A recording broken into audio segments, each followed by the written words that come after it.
Proclamação do Santo Evangelho de Jesus Cristo segundo São Lucas. Glória a vós, Senhor. Naquele tempo, Jesus tinha entrado em Jericó e estava atravessando a cidade. Havia ali um homem chamado Zaqueu, que era chefe dos cobradores de impostos e muito rico. Zaqueu procurava ver quem era Jesus, mas não conseguia, por causa da multidão, pois era muito baixo. Então ele correu à frente e subiu numa figueira para ver Jesus, que devia passar por ali. Quando Jesus chegou ao lugar, olhou para cima e disse: Zaqueu, desce depressa, hoje eu devo ficar na tua casa. Ele desceu depressa e recebeu Jesus com alegria. Ao ver isso, todos começaram a murmurar, dizendo: ele foi hospedar-se na casa de um pecador. Zaqueu ficou de pé e disse ao Senhor: Senhor, eu dou a metade dos meus bens aos pobres, e se defraudei alguém, vou devolver 4 vezes mais. Jesus lhe disse: hoje a salvação entrou nessa casa, porque também este homem é um filho de Abraão. Com efeito, o Filho do Homem veio procurar e salvar o que estava perdido. Meus amados irmãos, minhas amadas irmãs, essas são palavras de vida, palavra da salvação. Glória a vós, Senhor. E quem beija a palavra de Deus, podemos sentar e vamos invocar sobre nós a luz, a graça, a força viva do Santo Espírito, que nos deu o dom da sabedoria, da compreensão, e essa palavra possa ser assimilada em nossas vidas e nos tornar cada vez mais próximos de Deus e mais santos. Amém? Amém. Meus amados, minhas amadas aqui presentes e você em casa, nós estamos vivendo na primeira leitura, só para a gente entender o que está acontecendo, né? Israel, aquela faixa, o povo da Palestina, o povo de Israel, sempre foi uma terra muito cobiçada, muito cobiçada. Muitos povos queriam aquela terra, cobiçavam aquela terra, e cada vez que o império se expandia, aquela terra era conquistada. Foi assim que aconteceu lá atrás com a Síria. Veio Salmanasar, invadiu e pegou aquela terra dos judeus para eles. Depois, mais tarde, vieram os babilônios, né? Nabucodonosor chegou ali, expandiu o seu território, o seu império, conquistou Israel, né? E mais tarde vieram os gregos e, por último, na época de Jesus, os romanos, né? Então, por quê? Porque Israel era uma espécie de um corredor, de um lado o mar e de outro lado as grandes civilizações, de Israel estava no meio. Então todo mundo que queria passar por ali conquistava aquela terra. E nós estamos vivendo o contexto dos gregos. Os gregos estão chegando, depois dos gregos vieram os romanos. Os gregos chegaram àquela região, expandiram o seu território, o seu império, estão ali. E quando chegaram, eles não estão respeitando nada. Destruíram o templo, destruíram isso aqui, né? Mandaram construir ginásios para adorar deuses, enfim, destruíram a religiosidade do povo judeu. Esse era o contexto dessa situação. E ali havia uma família, um tal de Matatias, família dos Macabeus, judeus. Macabeus, que ele organizou os filhos, organizou a sociedade, organizou os judeus para reagirem, para enfrentarem os gregos, para defender a terra. Muita morte, muito sangue, muita violência, né, com essa família dos Macabeus. E conta a história de um tal de Eleazar, que a nossa querida Marcela leu, cujo aniversário está fazendo hoje, a Marcela, né, leu, e tem um Eleazar, um senhor de 90 anos, que foi obrigado a comer carne de porco, oferecer adoração aos ídolos gregos, enfim. Só que ele disse: o quê? Eu tenho 90 anos, eu vou trair a minha fé agora, aos 90 anos, para que os jovens, as gerações futuras possam ver, poxa, ele que defendeu até agora,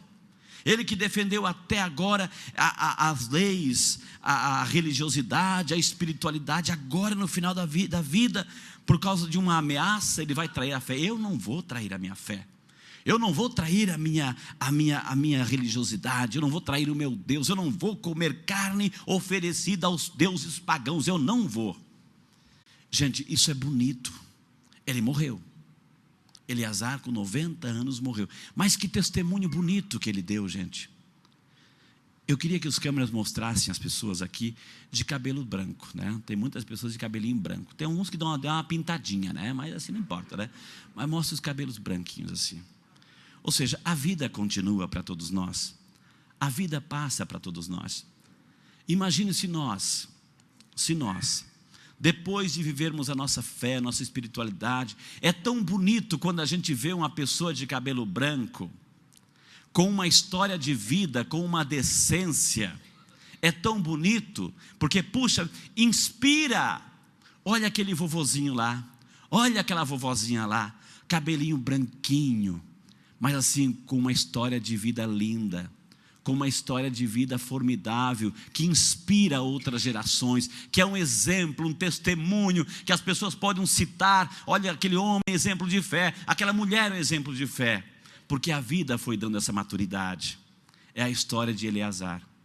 Agora é tão triste, gente, quando a gente vê uma pessoa já lá na frente, com seus cabelos, e a gente olha para a vida, ei, aquele fulano, olha a vida que ele está fazendo, olha a vida que ele está levando, olha as coisas, olha que indecência, olha que imoralidade, meu Deus do céu.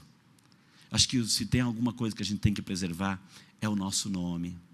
Se tem alguma coisa que a gente tem que preservar, é a nossa identidade, o nosso nome, a decência da nossa história. Então não deixa se trair, e se inspire em Eleazar, que mesmo aos 90 anos, ele disse, eu não, até agora eu fui exemplo para as gerações passadas, eu quero ser exemplo para as gerações futuras, eu não vou trair a minha fé. Então não deixe nada roubar a tua decência, mesmo que te ofereçam coisas, mesmo que te levem por situações pecaminosas, mesmo que te ofereçam situações pecaminosas, não traia aquilo, os teus cabelinhos brancos que a tua vida te ensinou. Amém? A leitura do Evangelho, a história é conhecida, a história de Zaqueu. Quem não conhece a história de Zaqueu? Jesus estava indo para Jericó, passou naquela terra de Jericó, e de repente havia ali um homem, chefe dos cobradores de impostos. Se os cobradores de impostos já roubavam, imagina o chefe deles, que roubava dos que roubavam, né? E ali estava Zaqueu. Só que Zaqueu, ele viu que Jesus estava passando ali, ele queria ver Jesus. E ele era muito baixo, subiu numa árvore. Jesus passou, olhou para cima, Zaqueu, desce. Hoje eu quero ficar na tua casa. Meu Deus, é um cobrador de impostos, ele vai na casa desse pecador. E aí Zaqueu desce, era baixinho, e vai lá e conversa com Jesus. Zaqueu, hoje a salvação entrou na tua casa. Hoje a salvação vai entrar na tua casa. Zaqueu, ele tinha esse desejo de ver Jesus. Um homem rico, diz o Evangelho, mas não existe riqueza no mundo. Não existe riqueza no mundo que preencha um vazio que muitas vezes nós temos no nosso coração. Não existe riqueza no mundo que preencha esse vazio. Nós temos uma carência. E esse vazio no coração só pode ser preenchido por Deus. Esse vazio no coração só pode ser preenchido por Jesus. E não é riqueza. Muitas vezes a gente pensa, eu vou ficar rico, eu quero isso, aquilo, para depois ser feliz. É ilusão. É ilusão. Só quem pode preencher o vazio, as carências do nosso coração, quem é? Deus. E ali, ele era um homem rico, mas era infeliz. Ele queria ver Jesus. E a gente vê nessa leitura os passos de um processo de conversão. Primeira coisa que a gente, quando quer se converter de verdade, temos que desejar ver Jesus, desejar estar com Jesus. Primeira coisa, Zaqueu tinha esse desejo, eu quero ver Jesus. Depois, o segundo passo de um processo de conversão, superar os obstáculos para estar com Jesus. E muitos obstáculos a gente tem na vida. Ele era baixinho, subiu numa árvore, superou os obstáculos. O terceiro passo de um processo de conversão, é deixar-se ser amado por Jesus. Jesus nos ama independente do que a gente é, dependendo do que eu sou, do que você é. Jesus nos ama incondicionalmente.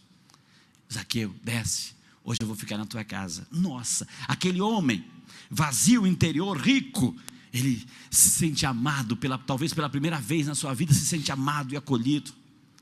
E o quarto processo, a conversão. Senhor, se eu defraudei, se eu roubei, eu vou devolver 4 vezes mais. Quem se encontra com Jesus já não é mais o mesmo.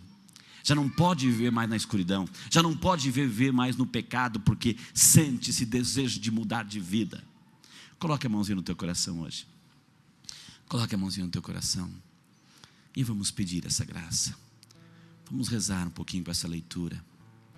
Senhor, muito obrigado, Senhor, por essa tua palavra. Obrigado, Senhor, pelo testemunho de Eleazar. 90 anos, com aquela integridade, com aquela fidelidade, não traiu a sua vida, não traiu a sua fé, não traiu, não se deixou levar pela imoralidade, pela indecência, mas se manteve firme, e hoje ele é lembrado. Dê-nos essa graça, Senhor, de contar os nossos dias, de não trair a nossa moral, a nossa decência, a nossa fé, de chegar lá na frente com os nossos cabelos brancos, Senhor, de que os jovens, outras gerações possam nos ver e dizer: puxa, que homem bom, que mulher boa, que homem santo, que mulher santa, que história de vida linda, sem mentiras, sem falsidades, sem histórias ocultas, enfim, que história linda. Dê-nos essa graça, Senhor, esse desejo de te ver, de te buscar como Zaqueu, de subir na árvore, de descer da árvore do nosso orgulho, da nossa vaidade, e vir ao teu encontro. Dê-nos essa graça, Senhor, de buscar essa conversão em nossas vidas, em nossa casa, em nossa família. Queremos ver Jesus. Jesus está nos dizendo hoje para mim e para você. Jesus está dizendo hoje, agora. Ouça, Ele está dizendo hoje: a salvação entrou na tua casa. Hoje a salvação entrou na tua vida. Eu quero entrar na tua casa, de Jesus. Obrigado, Jesus, e seja bem-vindo. Será que Jesus é bem-vindo na tua casa? Será que Ele pode entrar agora na tua casa? O que Ele vai encontrar? Diga assim: Jesus, independente do que o Senhor encontrar, seja bem-vindo, porque eu estou precisando desse encontro, eu estou precisando dessa graça, eu estou precisando dessa conversão. Obrigado, Jesus. Obrigado, Senhor. Obrigado, seja bem-vindo. Hoje a salvação entrou na minha vida. Diga isso: hoje a salvação entrou na minha vida. Glória ao Pai, ao Filho e ao Espírito Santo, como era no princípio, agora e sempre.